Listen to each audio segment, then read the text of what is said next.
कथा सुनते हैं, टीवी पे भी सुनते हैं और कहीं कथा चलती है वहां भी सुनते हैं। पहले के जितने भी भक्त हुए वो सब नाम जप करते थे। तप करने वाले भक्त तो सतयुग में हुए थे, तप करते थे। यज्ञ करने वाले भक्त त्रेता में हुए। मूर्ति पूजा, भगवान के विग्रह की पूजा करने वाले भक्त द्वापर में हुए और नाम जप वाले भक्त कलयुग में। लेकिन आप सतयुग से अभी तक ध्यान करो कि तप करने वाला भी नाम के सहारा लेके ही तप किया, तप कर रहा है, अन्न जल त्याग दिया, लेकिन साथ में क्या चल रहा है? तो नाम चल रहा है। श्वास और नाम, ये दो चीजें नहीं तो सतयुग में गई, नहीं तो त्रेता में गई, नहीं तो द्वापर में गई, और कलयुग तो केवल नाम आता है। इसलिए ये नाम जो है शुरू से अभी तक मनु शतरूपा ने 23,500 साल तक तप किया। नैनी सारण में गुरु मंत्र लिया और वही तप करने लग गए, क्योंकि नैनी सारण तीर्थ ऐसा तीर्थ है कि वहां जितने भी संत होते हैं वो गृहस्थी संत होते हैं, जिन्होंने गृहस्थी का त्याग कर गृहस्थी का कर्तव्य निभा के गृहस्थी से निवृत्त होके उसके बाद नैनी सारण क्षेत्र में चले जाते हैं और वहां तप करते हैं।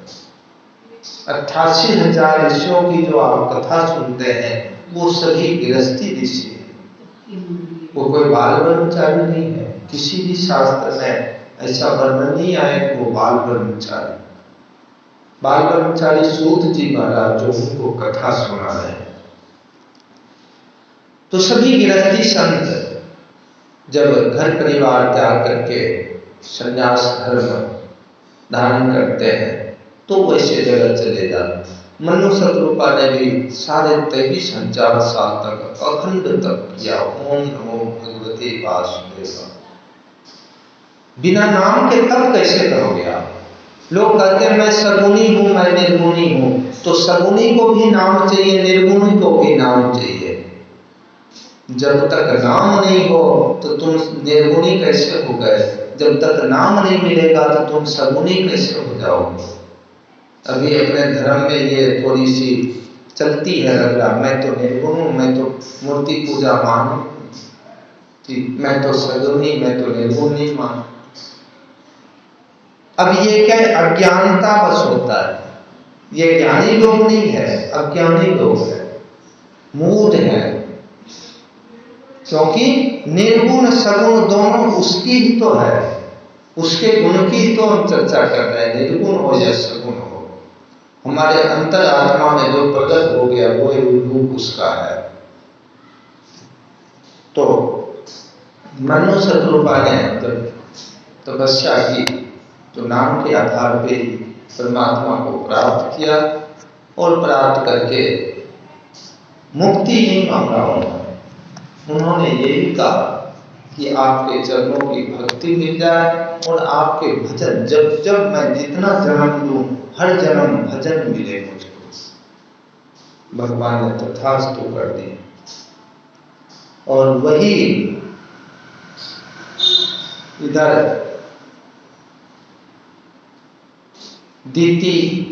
अदिति माता और कश्यप ऋषि, पहले अदिति माता कश्यप ऋषि थे, फिर मनु शतरूपा हुए, फिर दशरथ और कौशल्या हुए, और उसके बाद फिर देवकी और वासुदेव। तो हर जन्म में प्रभु उनके ही घर आए, माता शतरूपा के भी गर्भ में आए। किस कारण से आए? तो नाम जप के कारण, नाम के कारण आए। दूसरा यज्ञ अनुष्ठान की शास्त्रों में चर्चा नहीं है, लेकिन नाम की चर्चा है। माता कौशल्या भी विष्णु की परम भक्त थी, सगुण उपासना करती थी और नाम जप भी करती थी। इसीलिए तुलसी बाबा कहते हैं नाम पहारो दिव दिवस निशि ध्यान तुम्हारे कपाट, लोचन निज पद जंतित चाहि प्राण के ही बाट। सियावर रामचंद्र शंकर जी। माता जानकी कहती है कि मेरे प्राण कैसे जाएंगे, क्योंकि नाम जप जो परमात्मा के प्रभु के नाम है, उसके नाम के जप मैं करती हूँ, वो नाम पहरेदारी करता है। ध्यान कपाट है, लोचन चरणों में स्थित है, इसलिए मेरे प्राण जा ही नहीं सकते। जाएंगे कैसे? जो परमात्मा के चरणों में स्थित हो गया तो प्राण तो वहीं स्थित रहेगा, फिर कहीं नहीं जा सकता है, वो तो अमर हो गया। और हम अमर ही हैं, हम कभी मरते नहीं। भगवान भोलेनाथ संतत जपत शंभु अभिनाशी, शिव भगवान ज्ञान गुण राशि। संतत जपत शंभु अविनाशी, शिव भगवान ज्ञान गुण राशि। जो सभी संत रात दिन जपते हैं, जिससे भगवान भोलेनाथ गुणों के भंडार आज मुक्तिदाता बन गए। भगवान भोलेनाथ नाम के आधार पे तो रहे, नाम जप के कारण ही बने। और शुरू से माता जी ने जब परम शक्ति, पराशक्ति जिसको कहते हैं, ब्रह्मा विष्णु महेश को प्रकट किया, उस समय उसी समय भगवान भोलेनाथ वहां से भग के चले गए और कैलाश के ऊपर बैठ के नाम जप करने लग गए। और वो आज तक कर रहे हैं। कितना अरबों वर्ष हो गए, नाम को नहीं छोड़ा। और इतने वर्ष करने के बाद भी, इतने युग बीतने के बाद भी, जब उनसे पूछा माता पार्वती ने कि आपका क्या अनुभव है परम तत्व के विषय में, तो भगवान भोलेनाथ ने बहुत अच्छी बात कही। हम कहते हैं कि वो महाराज बहुत ज्ञानी है, वो महाराज बहुत ज्ञानी है, लेकिन भगवान भोलेनाथ कितना ज्ञानी है वो भगवान भोलेनाथ खुद ही कह रहे हैं। उमा कहूँ मैं अनुभव अपना, सत हरि भजन जगत सब सपना। उमा कहूँ मैं अनुभव अपना, सत हरि भजन जगत सब सपना। श्री राम जय राम, जय जय राम। श्री राम जय राम, जय जय राम। भगवान भोलेनाथ उस समय अनुभव कहा, ये नहीं कहा कि मैं धुरंधर हूं, मैं ज्ञानी हूं, मैं जानता हूं, ऐसा नहीं कहा भगवान को। मैं सीख लिया, ठीक बे, मैंने कितने को सिखा दिया, पढ़ा दिया, मैं बहुत बड़ा गुरु हूं, बहुत बड़ा ज्ञानी, ऐसा भोलेनाथ ने नहीं कहा। उस समय भी भोलेनाथ यही कह रहे हैं कि मेरा अनुभव कहता है कि एक ही हरि भजन सत्य है और ये जगत सपना। इसीलिए मैं भी आपसे रोज निवेदन करता हूं, रोज कहता हूं, छोड़ दो, आप सब कुछ छोड़ दो, रोटी बनाना भी छोड़ो, जीवना भी छोड़ो, ठीक, और बस हरि भजन में लग जाओ।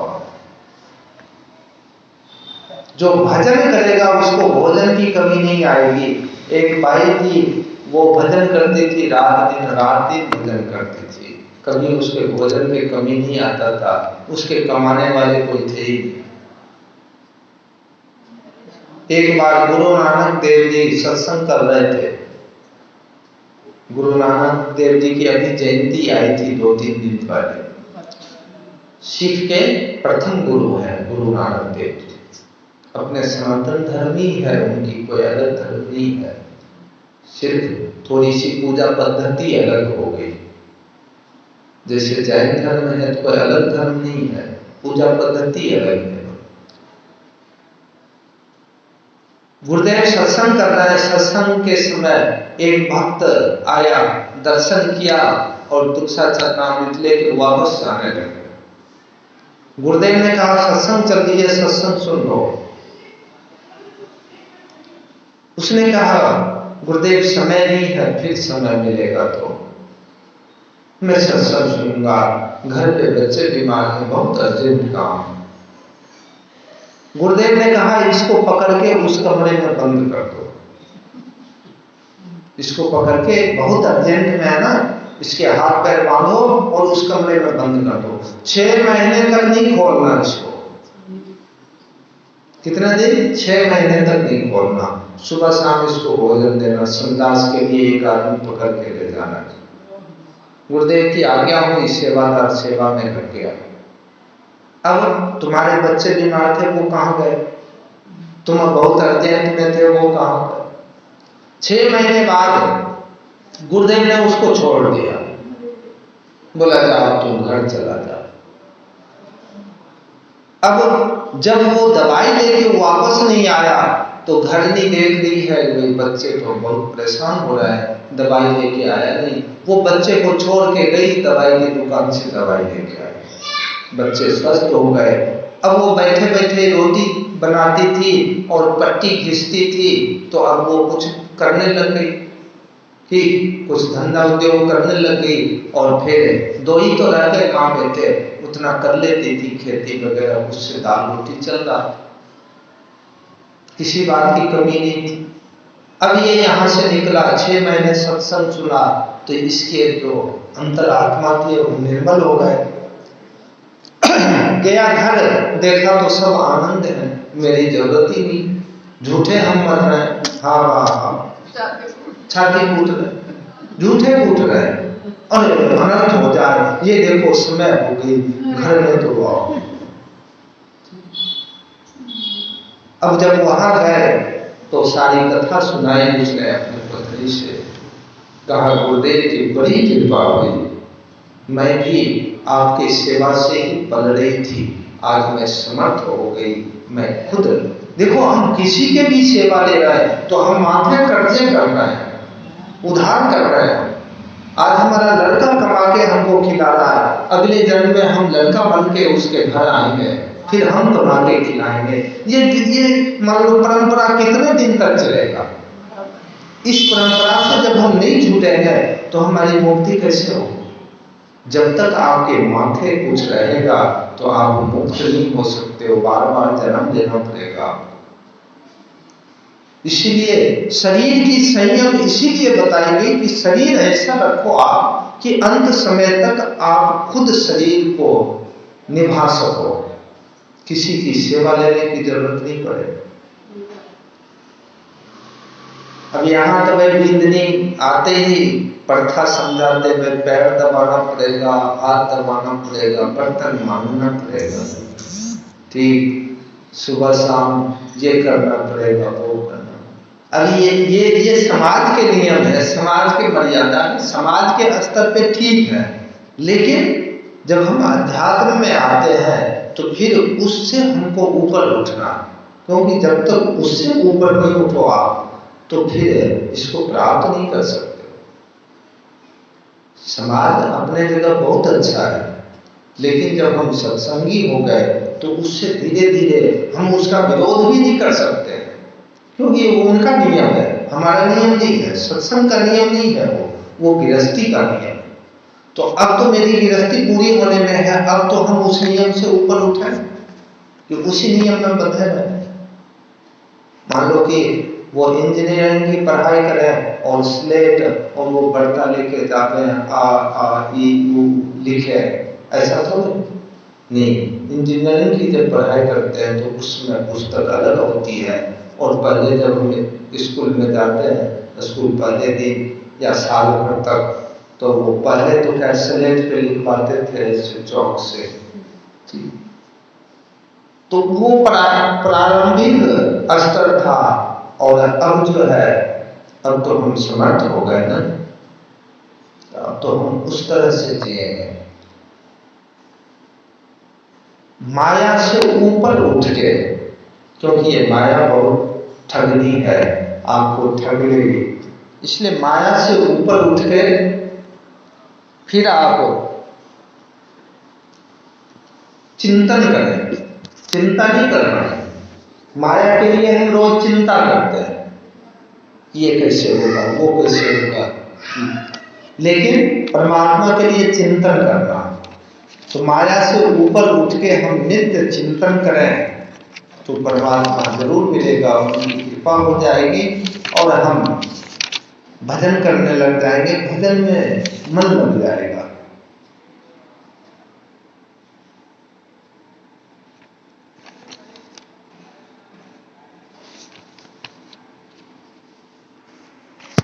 इसीलिए संतों ने कहा है कि माया से दूर रहो आप।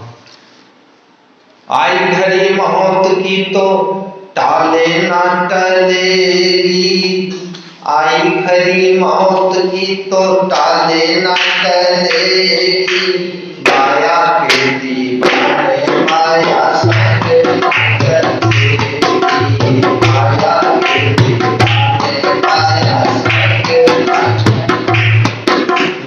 आई घड़ी मौत की तो टाले ना टलेगी, आई घड़ी मौत की तो टाले ना टलेगी, माया के दीवाने माया संग करती, माया के दीवाने माया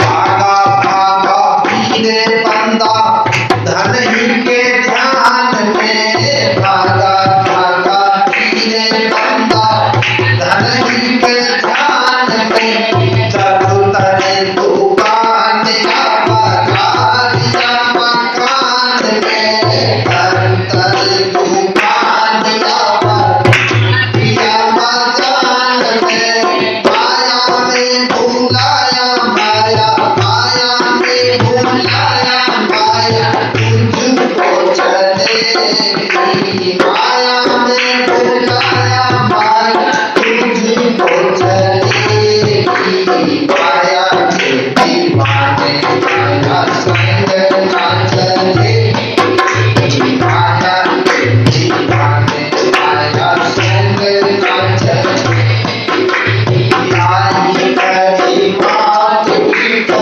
टाले ना टलेगी, आई घड़ी मौत की तो टाले ना टलेगी, माया के दीवाने माया संग ना चलेगी, माया के दीवाने माया संग ना चलेगी। आशा अभिमान मोह ममता की फांस में, आशा अभिमान मोह ममता की फांस में, ये तरह आयु तेरी एक एक श्वास में, ये तरह आयु तेरी एक एक श्वास में, होगा निराश जब तेरी श्वास निकल जाएगी, होगा निराश जब तेरी श्वास निकल जाएगी, माया के दीवाने माया संग ना चलेगी, माया के दीवाने माया संग आएगा बुढ़ापा तब सबको सताएगा, आएगा बुढ़ापा तब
जैसे बुलबुला पानी का पद में भीगा से जैसे बुलबुला पानी का गोरी गोरी काया तेरी गोरी गोरी काया तेरी चिता में जल जाएगी गोरी गोरी काया तेरी चिता में जल जाएगी काया तेरी काया संग नाचेगी काया तेरी काया संग नाचेगी काया तेरी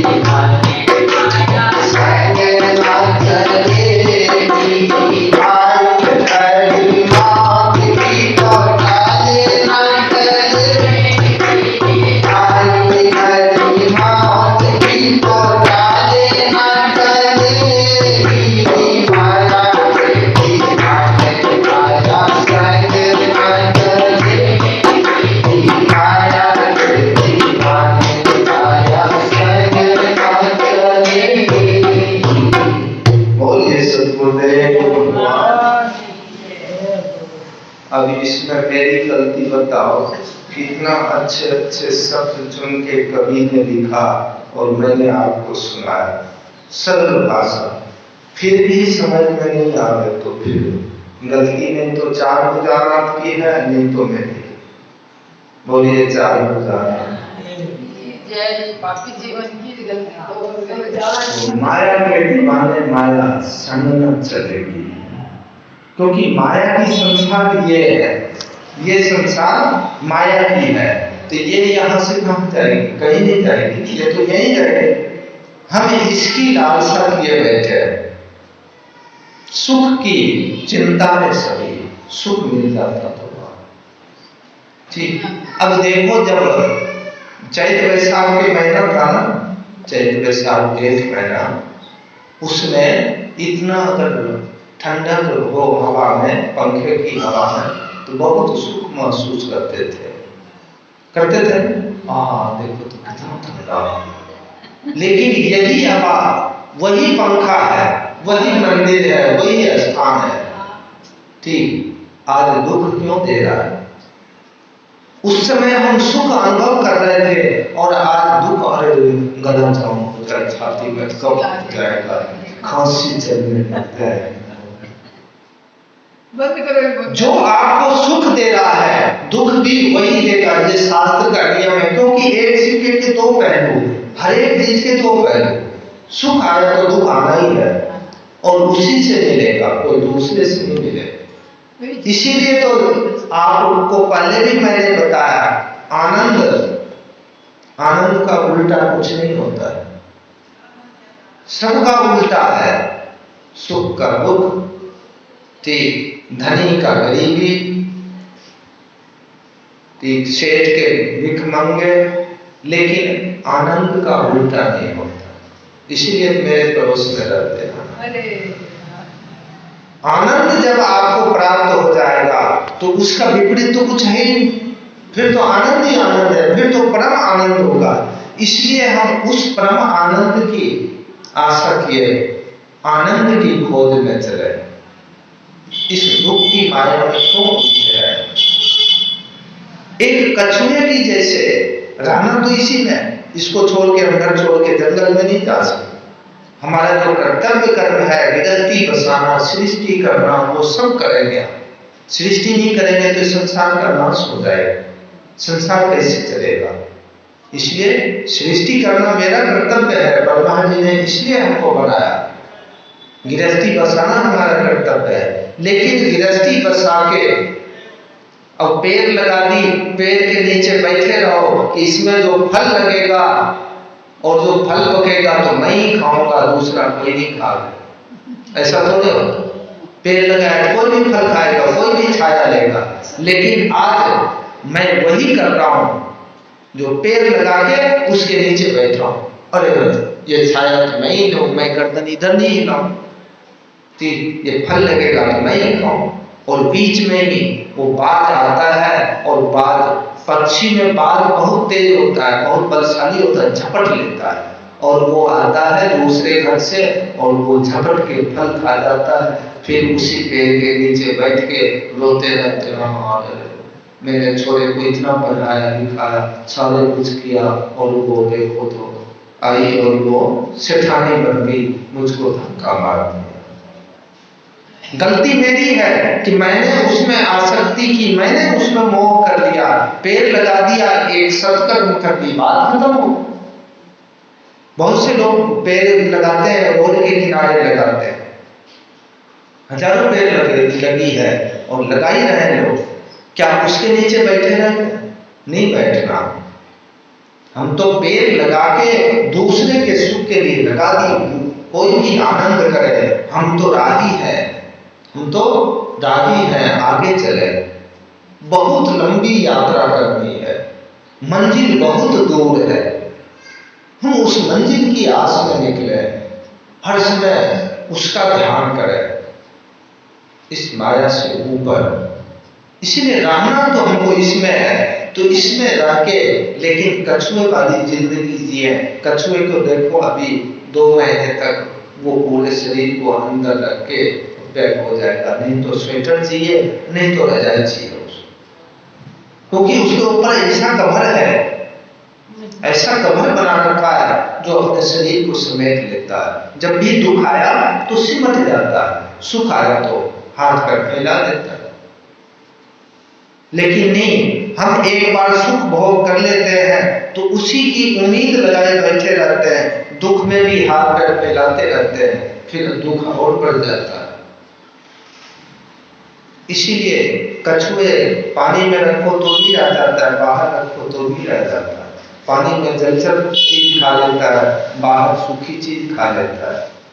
मिट्टी में भी कछुए रहते हैं, पानी में भी रहते हैं। और सबसे अच्छी बात उसकी ये देखो, चल रहा है, फिर रहा है, मुसीबत आई हाथ पैर समेट के बैठ जाता है, लगता है एक भाटा पड़ा हुआ है। उस तरह की जिंदगी जीना, हमारा कुछ भी नहीं है, बस हम शरीर में हैं, ये शरीर छूटेगी, हम तो अमर हैं, शरीर यही रह जाएगा, हम तो चले जाएंगे, शरीर को छोड़ के हम जाएंगे, शरीर मुझको नहीं छोड़ेगा, मैं शरीर को छोड़ूंगा। इसीलिए इस माया से दूर होने के लिए तुलसी बाबा ने कहा है कि भजन करो आप, और जितना भजन करोगे उतना ही आप पुण्य पाओगे। और भजन में वृत्ति अखंड हो जाए तो भजन में आनंद है। कहते हैं कि भजन में मन नहीं लगता है, माला लेते हैं हाथ में, नींद आने लग जाती, उदासी आने लग जाती, आलस आ जाती है। उसमें क्या कि वृत्ति अखंड नहीं है, हमारा जो चित्त स्थिर नहीं है, उस चित्त को स्थिर करने के लिए कीर्तन भजन सत्संग करते हैं, जिससे हमारे चित्त उस जगह स्थिर होता है। और जब चित्त स्थिर हो जाए तो स्थिर होके फिर जब हम माला हाथ में लेते हैं तो हाथ में माला लेते हैं, जाप जब भी चले तो अजप्पा जाप अंदर ही चले, बाहर नहीं चलनी चाहिए, होंठ हिलना नहीं चाहिए। भजन का ये नियम है। भोलेनाथ का होंठ हिलता है, नहीं हिलता, आंख आधी खुली आधी बंद है, बिल्कुल बंद भी मत करो आप, और फिर बंद करो ही मत, पीठ पब्लिक के इधर कर दो, मुख दीवार के इधर कर दो, फिर कोई सामने आएगा नहीं, नजर मिलेगी किससे, इसलिए आप खोल के रखो। तो उस समय क्या कि वृत्ति अखंड करने के लिए तुलसी बाबा ने कहा, सोहम अस्मि वृत्ति अखंडा। उत्तर कांड में इस विषय पे चर्चा की तुलसी बाबा ने। सो हम, जो परमात्मा है, जो शिव है, वही मैं हूँ। सो हम यानी कि हमारा जो श्वास है, इसकी चर्चा विशेष आई है कि श्वास जो छोटू छोटू ताला चाबी लाना, छोटू गेट बंद, गेट बंद।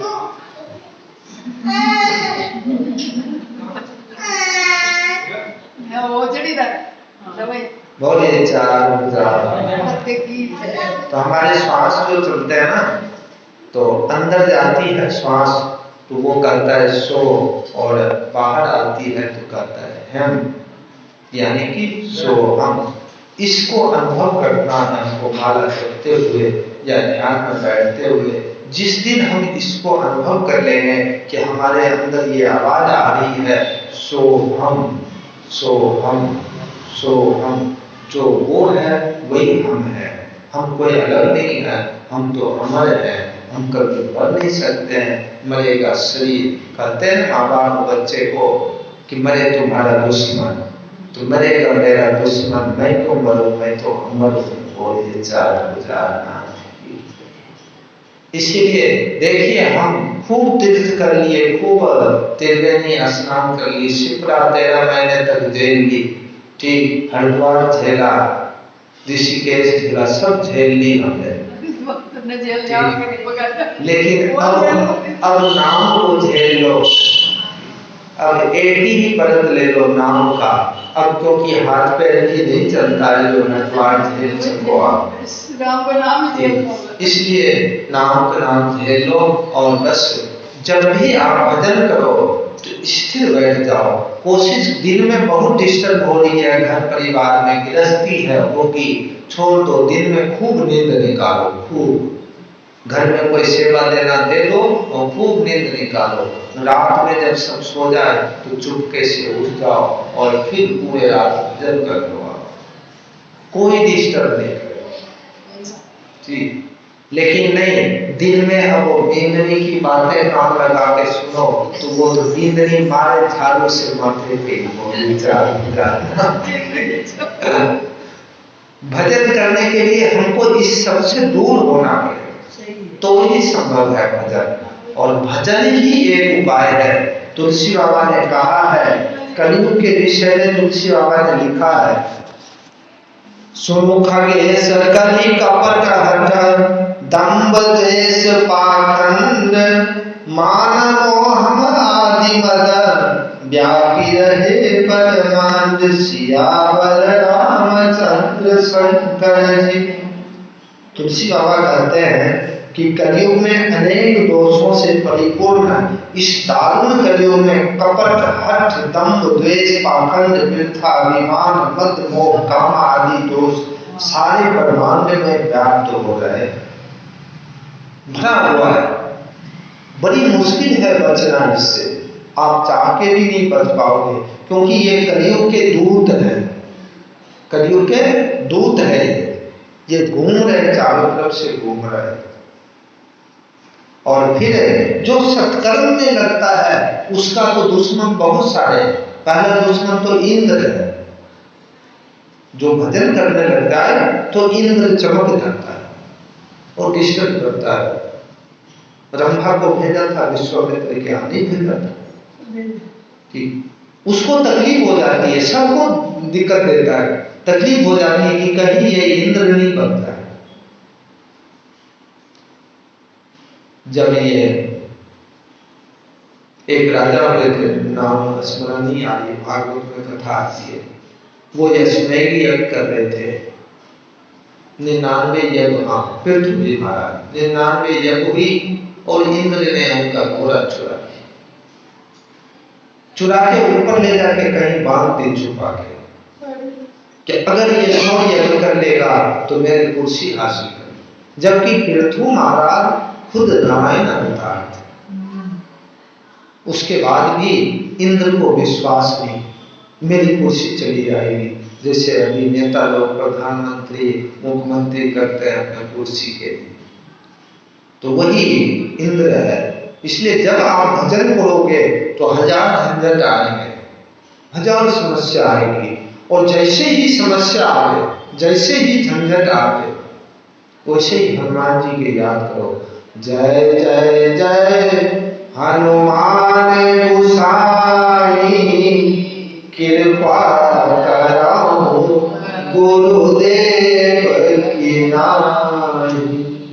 जय जय जय हनुमान गोसाई कृपा कराओ गुरुदेव की नाई।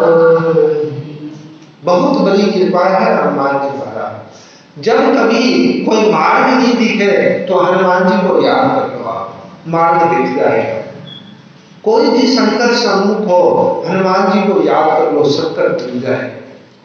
क्योंकि ये सदगुरु हैं, कलयुग के गुरु हैं।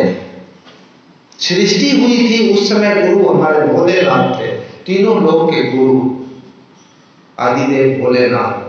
लेकिन जब कलयुग आई तो भोलेनाथ ने इनको पावर दे दिया, क्योंकि ये तो भोलेनाथ के ही अवतार है। इसलिए जैसे ही आप इनको याद करोगे, ये आपके हृदय में विराजमान होकर आपके मार्गदर्शन कर देंगे। इसलिए क्योंकि ये राम नाम सुनने के रसिक है।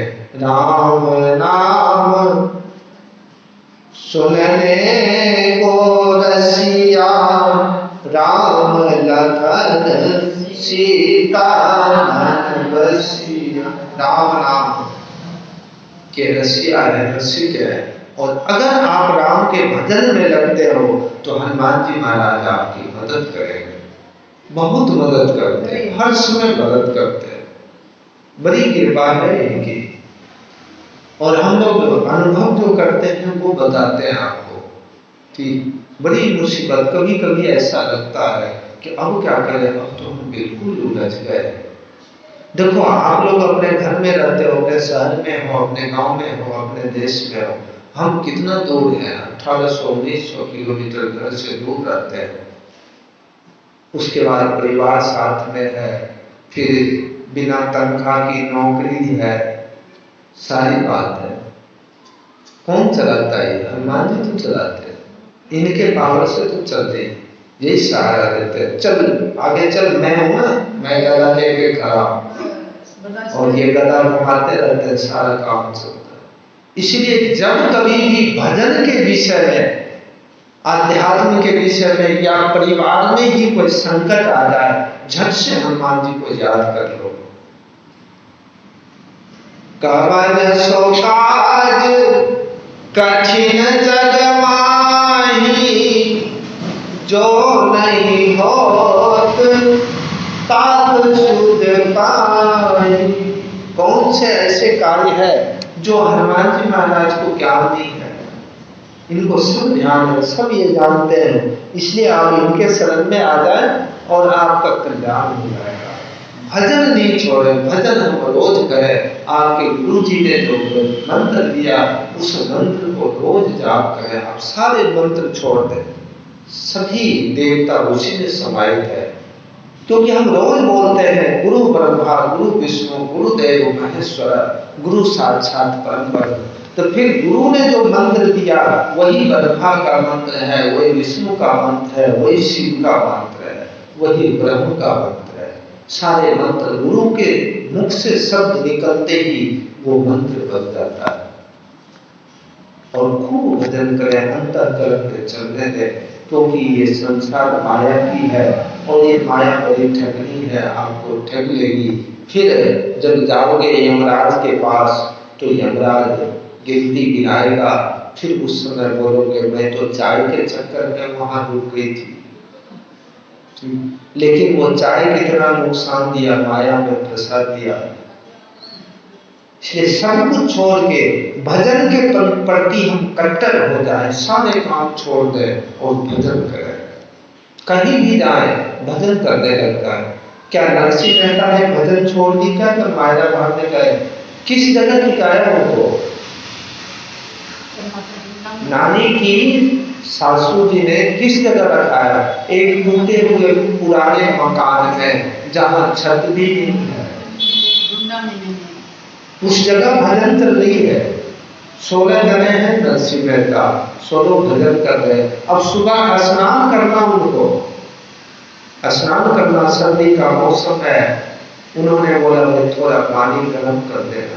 पानी ऐसा उबाल दिया जो उंगली डालो तो उंगली बन जाए, बोलिए चार। इसलिए ऐसा किया कि नरसिंह मेहता खाली हाथ आए और माया में पत्र में थोड़ी लंबा चौड़ा लिखवाया उसने, और आए तो खाली हाथ आ गए। टूटी हुई गाड़ी लेके बोला वो कबाड़ खाने में इनको रख दो। इधर भजन चल रही है, उधर खौले हुए बहुत बड़े भगोना में लाके पानी रख दिया। इसी में ये अंधा तो है ही सब बल के बन जाएगा या डर से भाग जाएगा यहाँ से।